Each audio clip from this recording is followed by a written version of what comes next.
আলাইকুম এভরিওয়ান। আজকে আমরা যাচ্ছি ফরিদপুরের ডিগ্রির চর। গত ভিডিওতে আপনাদের আমি ফরিদপুরের যে পদ্মার পাড়টা ওটা দেখাইছিলাম। আজকে আমি যাব ফরিদপুরের ডিগ্রির পাড়, মানে নদীর ওপারে। তো ওইখানে একটা চর আছে, ওইখানে অনেকগুলো গ্রাম। তো ওইখানে গ্রামে মানুষ কিভাবে থাকে, কিভাবে ওইখানে মানুষ জীবিকা নির্বাহ করে, আপনাদের এই ভিডিওতে সম্পূর্ণ দেখাবো। তো ভিডিওটি সম্পূর্ণ দেখবেন। ফরিদপুর শহর থেকে মাত্র 5 কিলোমিটার দূরে আজকে আমরা যাব ডিগ্রির চরে। এখান থেকে প্রথমে আমরা ধলার মোড় যাব, যেখান থেকে ট্রলারের মাধ্যমে আমরা ডিগ্রির চরে যাব। এই হচ্ছে ধলার মোড়। ধলার মোড় পার করে আপনাদের খেয়াঘাটে যেতে হবে।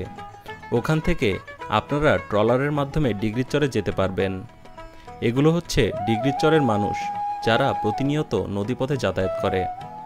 এখানে বলে দেওয়া ভালো, আপনাদের ট্রলারের পারাপার হতে জনপ্রতি 20 টাকা লাগবে যেতে এবং আসতে। আর যদি আপনাদের কাছে মোটরসাইকেল থাকে তাহলে এর জন্য আপনাদের আরও 50 টাকা দিতে হবে। তো আমরা এখান থেকে চলে গেলাম ডিগ্রির চরের উদ্দেশ্যে। ধলার মোড় থেকে প্রায় 20 মিনিট সফর করে আমরা চলে গেলাম ডিগ্রির চরে।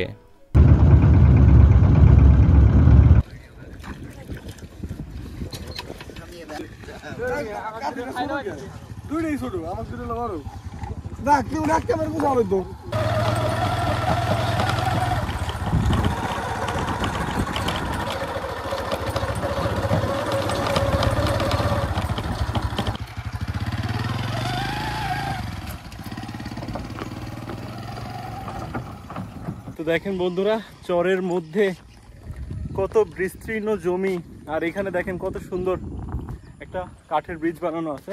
তো এখন আমরা যাব হচ্ছে আপনার এই চরের যে বাজারটা আছে ওইখানে যাব। ওইখানে আপনারা দেখেন এখানে স্কুল আছে, এখানে তারপরে হাসপাতাল আছে। এগুলো হচ্ছে চরের মাঝখানে একদম। তো আমরা এখন মূলত এখানেই যাব। আর চরের বাজারে কি কি পাওয়া যায়, কেমন দোকানপাট, ওগুলো আপনাদের এই ভিডিওতে দেখাবো।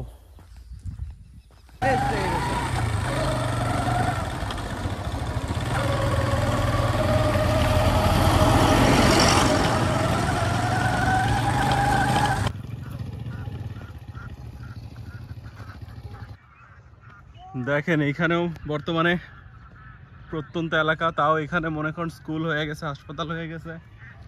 আশপাশের পরিবেশটা এত সুন্দর, বাট রাস্তা হচ্ছে কিছু কিছু জায়গাতে অনেক ভাঙা। মানে আমরা যেখান দিয়ে আসলাম এখান দিয়ে রাস্তা ভালো, কিন্তু এখানে আবার নামতে হয়।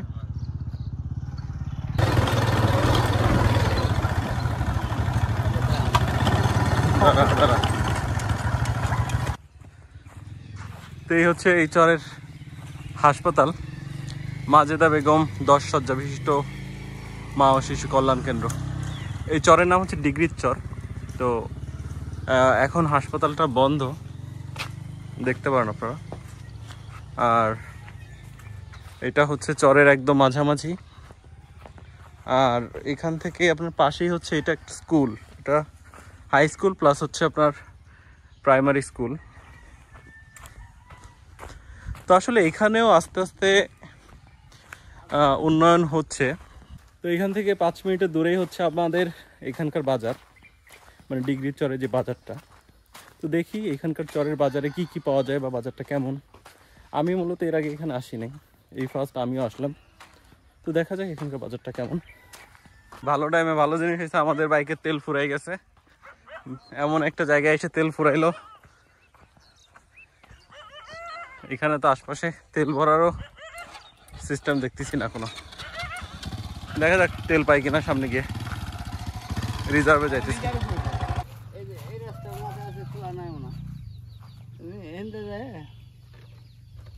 এই যে বড় গাছটা দেখা যায় না, এই যে হ্যাঁ ওই যে কালা গ্রাম, ওই গ্রামের মাথায় ওই রাস্তাতে গেলে হবে।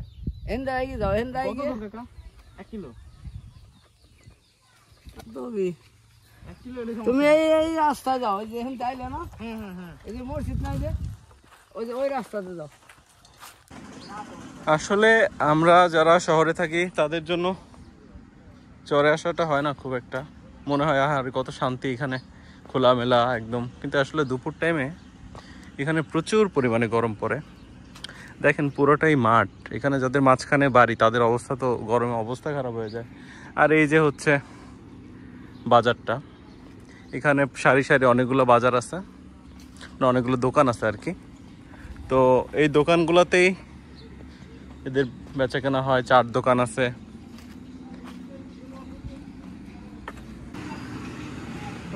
চরের মাঝখানে একদম যাক পেট্রোল পাইছি করতে দিতে না যা ভাই। কি পেট্রোলের কি দোকান নেই? তেল দিয়ে ভরা দিই। কি কি পাওয়া যায় ভাই এই বাজারে? ইলেকট্রনিক্স এর জিনিস। এই দোকানগুলা কি বেশিরভাগই দেখি নতুন মনে হইতেছে। হ্যাঁ দেখ ছোট একটা বাজারের মতো আর কি। সকালে আর বিকালে বাজারটা বসে। এখানে পেট্রোলের দোকান, ওইখানে চাল ভাঙানের দেখলাম, আর এখানে একটা টেইলার, আর এখানে চুল কাটারও দোকান আছে। নাম কি তোমার? হ্যাঁ সামিউল। কোন ক্লাসে পড়ো? 3তে পড়ো না? কোন স্কুলে? কোন স্কুলে পড়ো?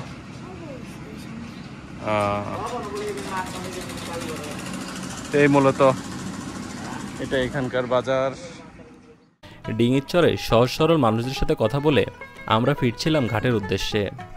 এখানকার মানুষের জীবিকা নির্বাহের প্রধান উৎস হল পশুপালন এবং চাষাবাদ। এখানে পুরুষেরা সাধারণত চাষাবাদ করে এবং মহিলারা ঘরেই পশুপালন করে। আর এখানে সাধারণত বছরে 2টি ফসল তারা চাষাবাদ করতে পারে। এদিক দিয়ে সোজা গেলে হচ্ছে ডিগ্রির চর বাজার। আর এখানে হচ্ছে দেখেন এখানে দোকান আছে। এখানে বিকালে মানুষ বসে। আর এই যে হচ্ছে আমাদের পদ্মা নদী। দেখেন পদ্মার পাড়েই মূলত এই চরটা অবস্থিত।